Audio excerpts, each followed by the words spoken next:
This is Cyber Smokehouse, and I'm Ernie. And I'm Graeme. Join us as we grill the minds, dig into the experience, and serve up the stories of leaders in cybersecurity. Cyber Smokehouse is sponsored by TBD Cyber, a cybersecurity strategy consulting firm. All right, today's guest is someone we are very thrilled to be speaking with today. With over 25 years' experience, he has built a career managing enterprise-scale risk and infrastructure worldwide. A student of organizational leadership with decades of experience in cybersecurity and project management, he knows exactly what it takes to protect a global enterprise while driving business growth. He is a leader, a strategist, and a community advocate. A board advisor at Tidal Cyber, Inspire EDU, and Mitiga. Global Director of Governance, Risk, and Compliance for Genuine Parts Company, a close friend, Damian Apone. Welcome to the show. Thank you so much, Ernie and Graeme. Appreciate being here. Yeah, it's great to have you, Damian. All right, well, let's light this fire and crank up the heat in the smokehouse. Let's go. I got a leading question for you here. So, I know you as Ernie said in the introduction, you're very connected in the industry. You're on advisory boards. I know you talk to a lot of people, go to a lot of conferences and things. So, from your point of view, as you talk to people, from your experience, what do you see as the big challenges the big challenge in the industry right now? What are companies struggling with? What are they kind of challenged with? That's a really great question, Graeme. I think my view is going to be a lot different than most people you're going to ask, right? Most people are going to come and they're going to say, oh, AI is the problem, or ransomware is the problem. To me, that's not really the problem. The problem as I see it is we're doing security the wrong way. That's what fundamentally at my core bothers me.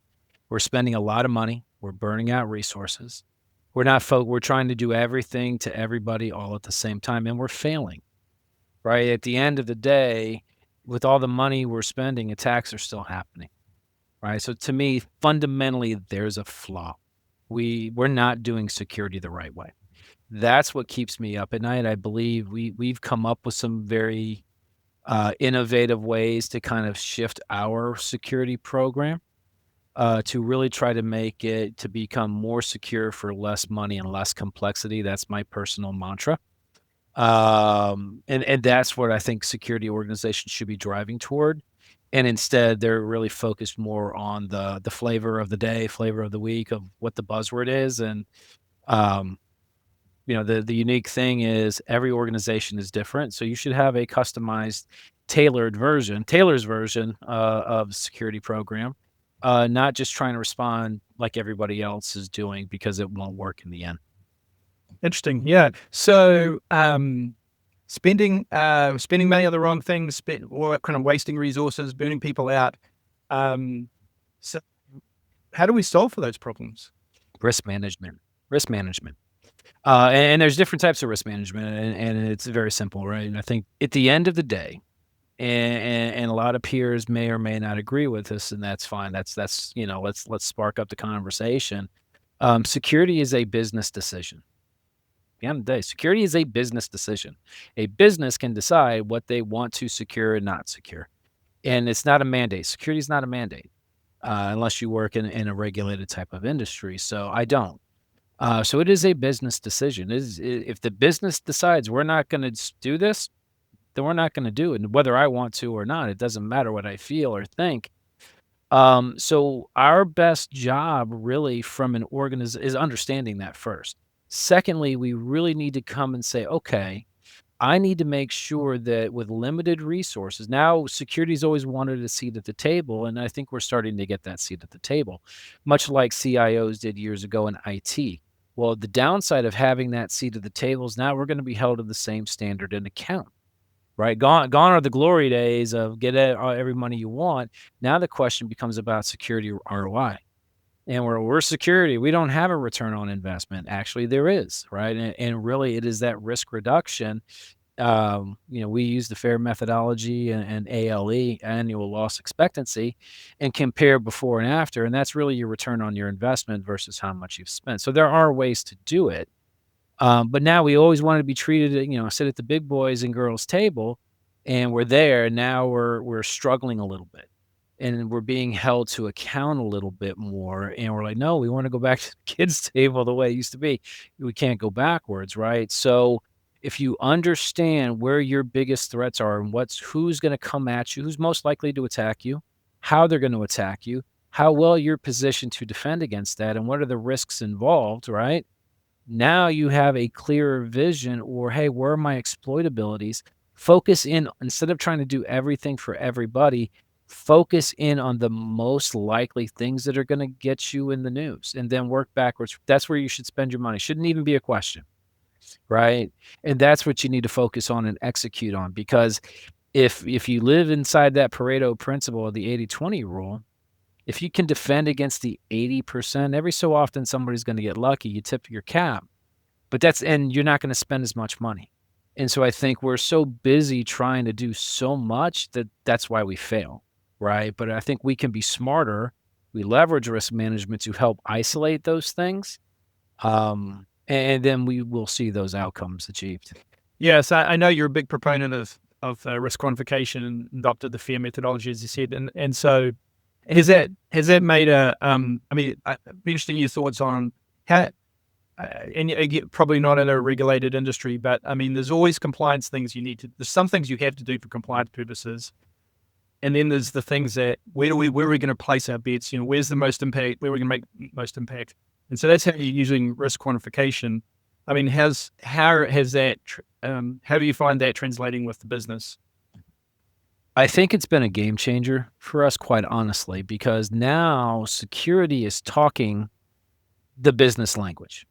Right? Instead of security trying to talk the business language and we're trying to translate it, and everybody's got their earphones on, and what is security saying? We need a translator, right? Now we're actually talking in dollars and cents, and the executives understand that. So now we're speaking. Now, did they accept it as it is right out of the gate? Absolutely not, right? But once we showed them, hey, I'm not using industry benchmarks, I'm using our actual information, and this is the reason why, and this is what makes up the number, we were able to get beyond the doubts very, very quickly. I think there's a lot of people out there who are very afraid. I was at first, right? Oh my God, this sounds like crazy. I was a history major, not a math major. Why are we doing like quantum physics? And it's not as bad as it seems, right? And once you understand it, then it's very simple, and it becomes a very easy business decision that a lot in the security industry, vendors, software vendors, service, they don't understand. They're like, what do you mean a business case? What do you mean risk quantification? If I tell you I need to spend $1 million to protect against $80 million loss, that sounds like a no-brainer to me, but that's the language of business that we as security have yet to really figure out. But once you do and they start to see that, now they understand. Now it's very simple. This is the biggest exposure. This is the highest likelihood. That's where we need to do it. As a result, we're reducing this kind of, we're driving this much risk out of the business, percentage or dollar. CEO is going to love that. CFO is going to love it. They're going to take it to the audit committee and say, hey, look at the great job our security team is doing. We're driving risk out of the business. So it was a little bit at first, a little bit resistance to it. But I think as we started to do it and do it over and over, we have a lot of converts and believers in it. They're like, oh my God, this is amazing. Now they're asking, what's the risk quantification on this type of thing, right? So instead of us taking it to them, they're bringing it to us. Damian, we had some really interesting discussions before this call around vulnerability management and third-party risk. I mean, talk about just not focusing on the right things and, chasing a trail, trying to solve everything, which just doesn't work in those spaces. I think you had some really different and innovative ways you're trying to solve this. I mean, replay that conversation for us. Just, now we're broadcasting to a broader audience. What do you think? Yeah. So again, how we look at the world, and fun icebreaker, right? That you can do. It's always interesting. I've done it a couple of times and I've given 2 different answers. If you had to write your autobiography, what would it be called? Right. So story of your life, what would you call your autobiography? Right. So I'm not going to quiz you. Grant's published already anyway. So Cybersecurity and flip-flops. I know you like flip-flops. there you go. There you go. But, to me, one of them was, my view from the left field seats. And it really is because, hey, when you sit in left field at a baseball game, your view is very different than sitting behind third base or first base or home plate, which is where I normally would sit. So I view the world a little bit differently. And in that view, it really is in keeping with what we talked about at the beginning, right? Vulnerabilities are so interesting, right? Again, we may have a million vulnerabilities that have CVEs. Quite honestly, only 2%, if that, are ever exploited. So we're spending a lot of time fixing 98% of things that are never going to harm us. Um, so we focus on that 2% of exploitability, right? I only care if it can get me in trouble, right? If it's going to lead to a very bad day. Even now, that's not even far enough, right? So we've oriented our entire vulnerability program to call it really exploitability. And so that's all I care about, right? Regular patch Tuesday, whatever. Take your time. Not going to hurt me. But if it's an external facing 0-day or vulnerability, I want it fixed in 30 days. And if we know it's against a key system, I want it fixed in 15 days, right? If it's an internal exploitability, we have a little bit of air cover, so I can live with it in 60 days. But if it's a key system and it's internal, 45 days, right? Let's fix what we need to fix. Taking that approach, again, we can't spell security without IT. Security, whether they mean to or not, crushes IT. When you say, hey, here's a million vulnerabilities I need you to patch, they're like, there's no way, right? Oh, by the way, I have other jobs to do besides patching a system, make money for the company or what else have you, right? We're wasting their time. So when you can go to them and say, listen, I don't need you to patch a million things. I need you to patch these 200 things. They look at you in disbelief and want to give you a hug, which is very uncomfortable for all of us. We're like, what do we do? But you're making their life better, right? You're making their life better, but you're making the company more secure because you're focused on the right things, right? Same thing from a third-party risk perspective, right? So that's the whole way we are attacking our program is through this mindset that says, listen, I've owned TPRM for a number of years, and it's always, kill the questionnaire. Everybody wants to kill the questionnaire because all we do is we fill out a questionnaire. And so we're right there with them, right? Let's lead the charge and picket signs and kill the questionnaire. Because we got to a point and said, what value does this bring? Why do I care? Why do I care about who my vendors are, my third parties are? The reality is, we have these giant SIG Lite questionnaires and SIG questionnaires and tell us all about your policies and your standards and all this kind of great stuff. How does that make you any secure? Doesn't. How does it reduce the impact of a security incident from them to me? It does not. So what are we doing? What are we doing here, guys, right? What's the point? Now, there's some things from a regulatory perspective we have to. I get that. So I say we can't kill all questionnaires. We're just going to kill most of the questionnaires. But if we can look at it and we can get intel, right, that says, hey, what is their susceptibility to a breach? What is their susceptibility to a ransomware score? Not to be confused with the rating, A, B, C, D type rating. That a lot of these vendors will have that kind of additional intel.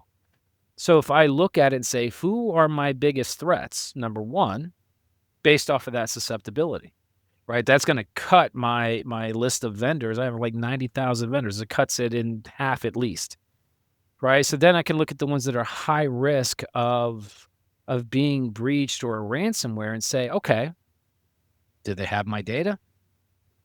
Does it impact my ability to generate revenue? Does it impact my availability or my resilience? If the answer is no, why do I care? I don't, right? We're paying them but I pay them for what I pay them for. If it doesn't hurt me, then it's why waste the time, right? So again, I don't have to deal with as many. I can shrink the focus and really only deal with those that have an impact. Now, there may be some low potential that have impact, but I'm going to monitor them because their likelihood may increase. It's all about managing the risk of the environment that says, I want to know who can hurt me, how they can hurt me, and how bad they can hurt me, and when they can hurt me, right? I don't have to be great at everything. There's not enough money. There's not enough resources. There's not enough hours. Things are changing. but we can't fall into the trap of this is what everybody else is doing, which we've done for so long, which is why there's like over 3,000 security vendors I can't. there, right? Everybody's got a problem, right? It's you have to make it custom for what's most important to you. And I think we've just applied a um, one size fits all approach to security that doesn't work. And I can't even imagine, like, how many vendors do you guys have to evaluate? I mean, how many vendors do you have at GPC? It's got to be. Over 70 between service providers and software, probably easily over 70. And we evaluate probably 2 to 3 times as more, right? So, but everybody has a story and everybody has, but they all play on that. Oh my God, you got to have AI protection. Hey, we've got AI this and we've got AI that, and they slice and dice it. We don't stop and say, wait a second, that's great. I'm not everybody.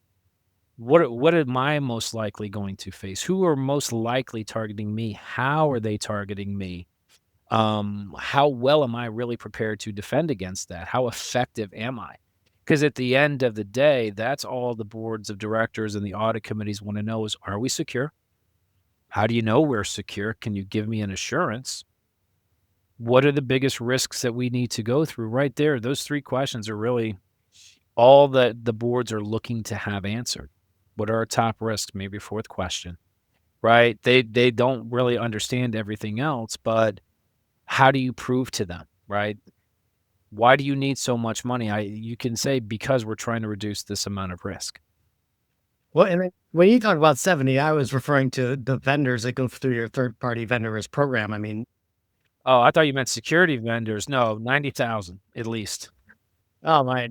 So there's no way you could be one size fits all. It's All right, so imagine doing 90,000 questionnaires. It's insane. Yeah, I couldn't hire enough people, right? And so what's the value in it? What is that question you're gonna give me? Aha, they have this in their policy. I knew it. No, it doesn't matter, right? So we're trying to optimize given the constraints I have to focus on what the really important stuff is. And I think just security organizations as a whole, they've lost sight of that because third party risk is a great example. Everybody does it the way that they've always done it. There's no real innovation there. And I like to innovate. It's really cool. It reminds me of the Christmas ham story, right? And if you're not familiar with the Christmas ham story, a lot of security is this way because it's not fundamentally changed since the late 80s is, hey, you go in to cook a Christmas ham and husband, wife, it cuts off both ends of the ham. Says, why are you doing that? I don't know. My mother did it. So you ask the mother. I don't know. My mother did it. So you ask grandma. I don't know. My mother did it. Great grandma rolls on in. And why did you do it? She's like, it didn't fit in the pan. Right. So at one point in time, it may have done it. Right. One point in time, it may have been valid, but it's no longer valid, but we've never changed the ways. Right. And I think TPRM is that way. Vulnerability is that way. But there's enough data in this day and age that says we can be smarter if we choose to. We can be better stewards. We can actually become more secure for less money, drive an ROI, drive a risk reduction where we've earned our seat at the table. And we do become that business enabler, right? If you ask most security, we're here to enable the business securely, not to be the Department of No that we're known as, but really to enable to do things securely. But that's how we're going to enable. What are the most important things, right? We can't be trying to lock everything down. I don't even know if I want to go down this path, but I have to because I'm a data guy, and we may have to invite you back because we can go deeper. But do you have data underneath you? You know, the whole data approach has changed significantly. At least, definitely since I've known you. I mean, we went from like these traditional on-prem tooling to now the whole DSPM space is blown up, and I know everybody's AI, everything. I mean, just again, we could do a whole episode on this, but well, how has this evolved? Like where data's sitting, the globalization. Yeah, it's moved at warp speed. I want to say the last 4 years, right? So 4 years ago, when I first kind of inherited data, there was no tooling that existed to give you that holistic view of your data on-prem, in the cloud, for structured versus unstructured versus semi-structured. So you had to buy individual tools to kind of do everything, and that's always been one of those big jokes. It's kind of like building a CMDB.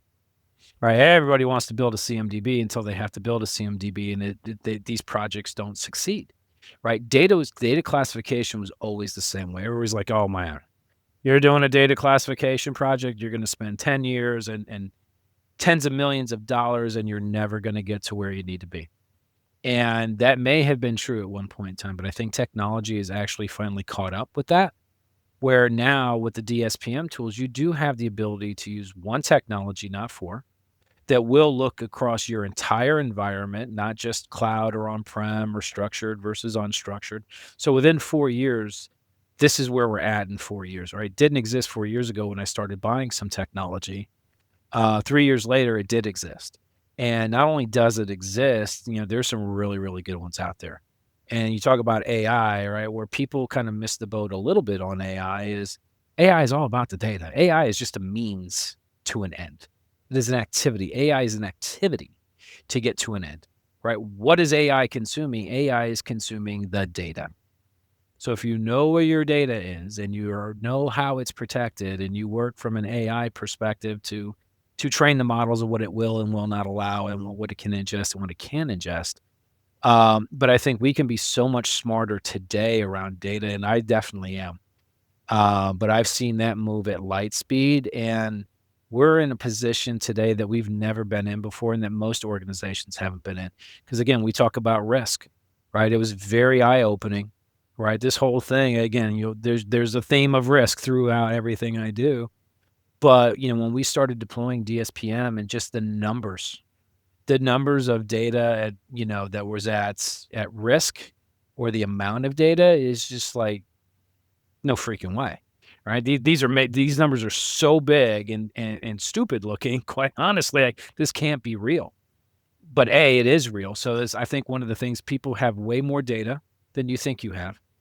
You have way more unprotected data than you think you have.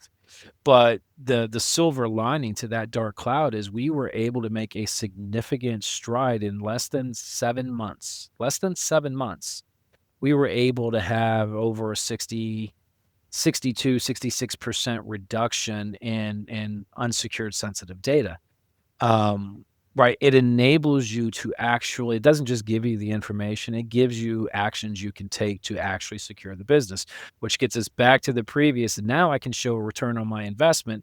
If I spent X amount of dollars and I delivered Y amount of risk reduction, now we're having that communication. So not only do I believe it, but we're doing it.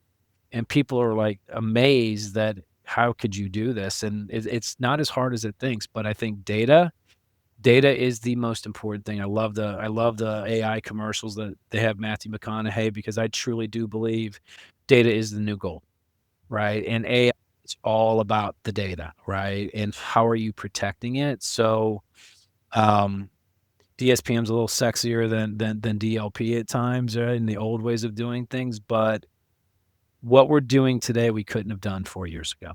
And so I do see continual advancement. I think AI will help foster additional rapid change around data.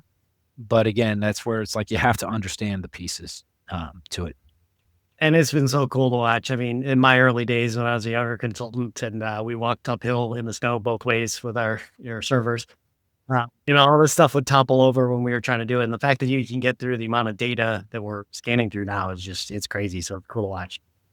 Quickly, right? Because it was like, oh, you have what, a terabyte of data? Oh, it may take you 6 months to get through a terabyte of data, right? We're in an environment that may have 40 petabytes. Yeah, forget it. That was unfathomable, right? So just the ability, and I don't have to have 80 different tools and 80 different windows, and right. So this is really a great case where the technology has been a phenomenal asset to us that we couldn't have done several years ago. All right, I'm going to leave it there because I could go deeper, and maybe we'll have you back to go deeper on that one. But let's talk a little bit about leadership, because you're in a unique position. I guess not that unique, but you're in a strong position just to speak globally. I mean, you've got a team throughout the globe. You have to cover an infrastructure throughout the globe. How do you do it? Managing globally is different, right? And leadership globally is very different. To me, what I've learned over the years of running it is the further away they are from where you sit, the more attention they need because they just feel so neglected. And in leadership, I learned a long time ago a great definition of leadership.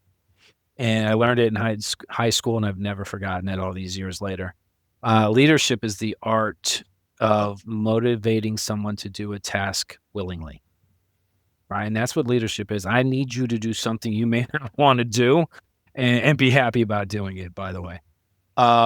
So I think understanding the different cultures, though, where you're working in, understanding their communication styles and patterns and what's good and bad, listening, a lot of listening, a lot of because many of the places, some places in Europe, they're not comfortable, um, just giving you their ideas. They're very, very scared. So you have to learn to kind of make that each and every one of them feel valued. But understanding just the lay of the land and the culture of the countries that you're dealing with is very, very important. Again, I'm trying to get people to do something that they don't really want to do in a time frame that they may not want to do it. So again, I'm 20 some odd years as a project manager, so I've learned how do I get stuff delivered. You learn over time when you work in Europe. You know what? Let's not really plan anything for the June and or July and August, or August and September, because the culture is to take a long holiday during that period of time. So if you're like, hey, we're delivering August 15th in a particular country in Europe. I'm like, "You wanna bet?" It's because you're probably not, right? Because a lot of the key resources aren't gonna be there. That's okay, you can plan around that, right? It's important to meet them halfway, right? So don't always schedule what's convenient for me on the Eastern Time Zone in the US. There's some early mornings, there's some late nights and working in Australia, right? Because it's not all about us. "Hey, I'll meet you where you're at, and we can have something at a reasonable time on your morning if you're in Australia, 9 o'clock your morning. It's a little bit later my time at night, but that's okay." Make the time to talk to those resources, do one-on-ones, right? They appreciate that more than anything else, but and I think, just a recognition. It's hard when they're further away and maybe they're not your direct reports, but taking the time and recognizing and honoring them. If you're fortunate enough to go visit them, go visit them. What I will tell you is take swag. Worked in my company, right? They go to Australia or somebody, and did you bring us any swag or something? So they love that. So take the swag, just send American treats. So, Damien, you sit on a few boards, advisory boards. So I'm interested. Tell us a little bit about what value you get out of that, and what advice would you have for people that may be considering sitting on boards, on advisory boards? All right, curveball pain. All right, well, we'll deal with that one. Throw me a little curveball. Why do I sit on the boards and what do I get out and what do I tell people? I think the most important reason why, if you boil it down, is to make a difference. All right. Depending upon the nature of the board that you're on, you do it, it's volunteer, right? Whether I sit on a customer advisory board or an actual board of advisors or board of directors, it's an honor, first of all, because somebody must like my thoughts or what I have to say. But I think I look at it as an opportunity to help influence change. Could be a change in a product. It could be a change in just society. I mean, in the case of Inspire EDU, right?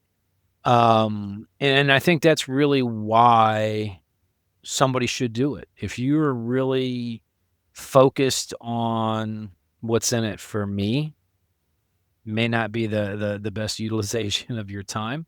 But if you want to be more altruistic and be like, hey, how can I help? Now, there may be a little what's in it for me if it's a product board and be like, hey, I really want this feature, so I'm going to tell them I want this feature. Sure, that's fine. As long as you can justify, right? Is it the right thing for somebody else? I just find it a great way of helping others. I love to help others. I love to have an impact at the end of the day. That's how I want to be remembered, is what impact did he have? Did he make a difference in some shape, form, or fashion? And so I think that's really the right lens of going through to it, right? It's not about pumping up a resume. It's not about anything. It's about, hey, I just want to help. And I'm a nice enough person. You don't pay me. I don't get paid for it.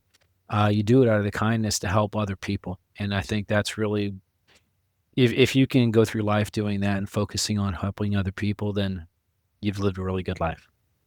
Yeah, that's great. That's great. So, um, where do you, when you look for advice, when you, and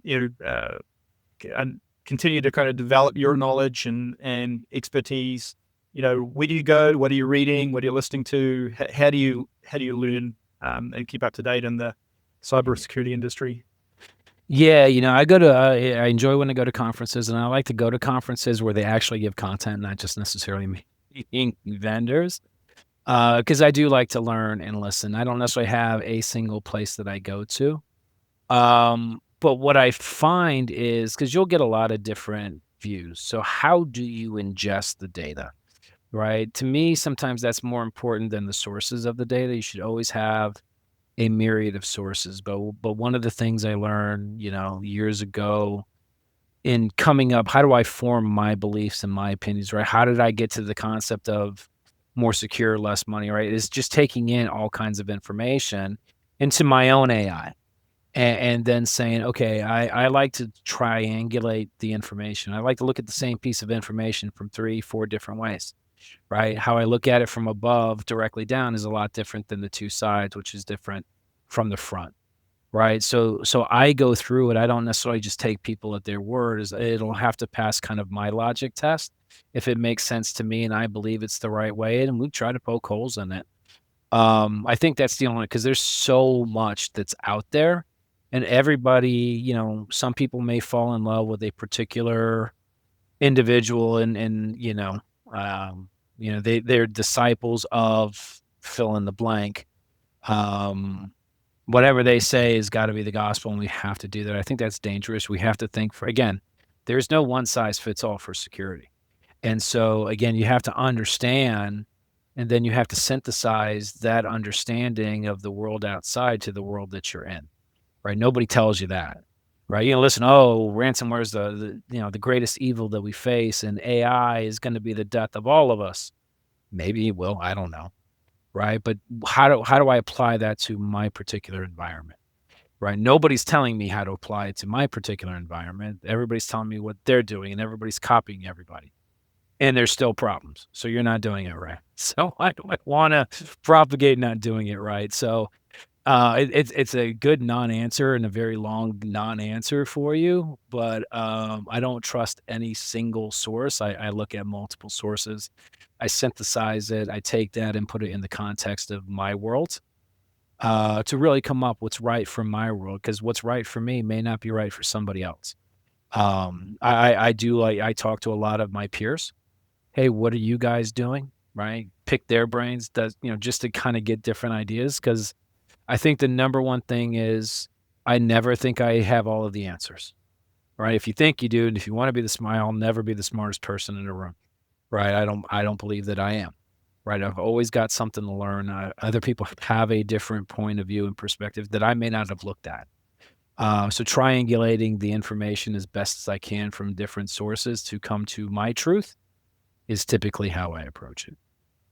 Yeah. Yeah. I mean, having that intellectual curiosity and continual learning, I mean, that's what's so fun, I think, about this space, right? I mean, there's always new things coming along, always new challenges. And then, like you said, the ability to learn from others that have been through, maybe had similar issues, similar challenges. And then I think, the vendors, right? I mean, just understanding where they're trying to take their products and their solutions and how they're going to potentially could help you, or how that maybe is an indication of some of the things that you should be focused on, right? So, I mean, all that data is really important. Awesome. All right, so let's talk about the future. What excites you about the future? What over the next, say, 12 to 24 months? What's anything that's kind of on the roadmap that's really you're looking excited about? It's crazy to say nothing specific, because DSPM changed dramatically, 200 and some odd, 380, 180 degrees in a short time. It's hard to predict, right? I think what excites me is the change. I don't know what the change is going to be, but something is going to be a lot different 2 years from now than it is today. Um, I think as I get older, 2 years into the future, and to still be relevant and think of things, and I don't know, but I don't mind change. I don't like change, but the evolution, I enjoy the evolution. Right, 5 years ago, AI was kind of a concept. It wasn't where it is today. Funny thing is, I saw a TV show from the 1980s, and they were talking about AI in the 1980s. So new concept, but Yeah, I remember all those neural networks everyone was talking about back then, right? All the, that was the thing. Neural networks are gonna, which is, yeah, it's kind of interesting. I think if we try to fixate now on what it's going to be like in 2 years, we're going to be disappointed. I'm still waiting for the promise of my flying cars from the Jetsons. Has not. Although I did do something this weekend on. Um, We were watching Back to the Future with the kids, and I think it's, right now, Back to the Future's now. So yeah, and exactly right. I don't have a flying hoverboard, skateboard, or whatever it is. So I don't know. I just know it's going to be different. You hope that it's better. That's my genuine hope, that we don't regress, that we continue to progress. So if I had a crystal ball, again, Back to the Future, I'd love to have that almanac and go back and bet it, and I wouldn't have to worry about 2 years in the future. all right, cool. Well, hey, I think we'd like to learn more about you, actually. So you had mentioned earlier just having a different degree path. I think you mentioned history. So how do you get from history to governance, risk, and compliance at GPC? Like, our path is great, confusing to me. So please fill in the. So I actually started my undergrad as a computer science major. Little known fact. I didn't d- took my first programming language back in the 1990 somethings, and I'm like, yeah, no, I have no desire to do computer science. I like history. History's fun. It's cool. So I ended up leaving computer science, and at the time I was going to go into the Air Force. And so I was like, well, I'm going to do military intelligence. And then I decided not to go into the Air Force. So, I had all the intentions many years ago of computer science and intelligence, because cybersecurity did not exist as a discipline. And computer science was barely a discipline back in the dark ages when I went to school. I went from my first job out of college as I worked at a hotel as a hotel manager. Over time, I morphed into project management about 20 some odd years ago.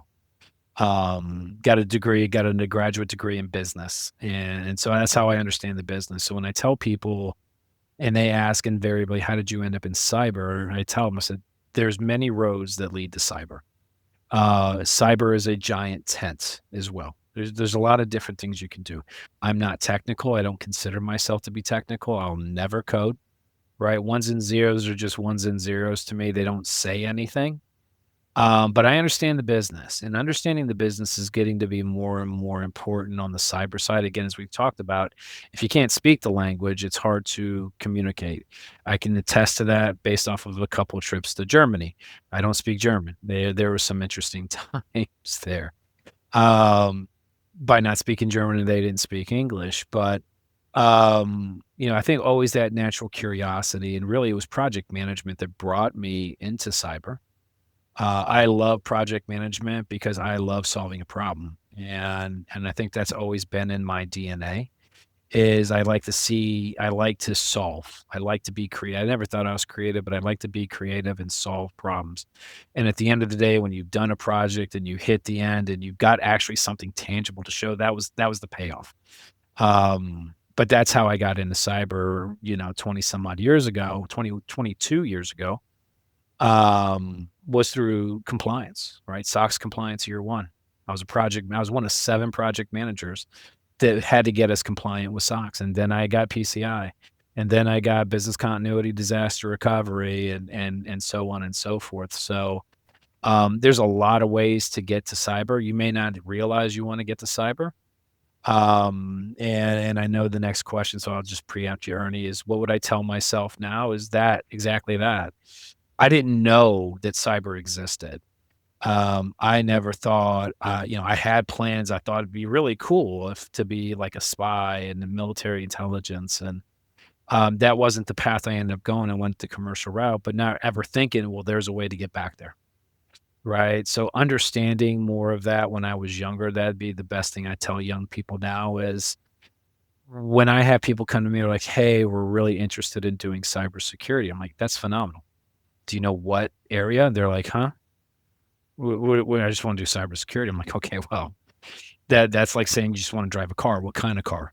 Right? Cyber, do you want to do governance, risk, and compliance? Do you want to do cyber defense? Do you want to do identity and access management? Do you want to do cloud security? There's a lot of different things that you can do.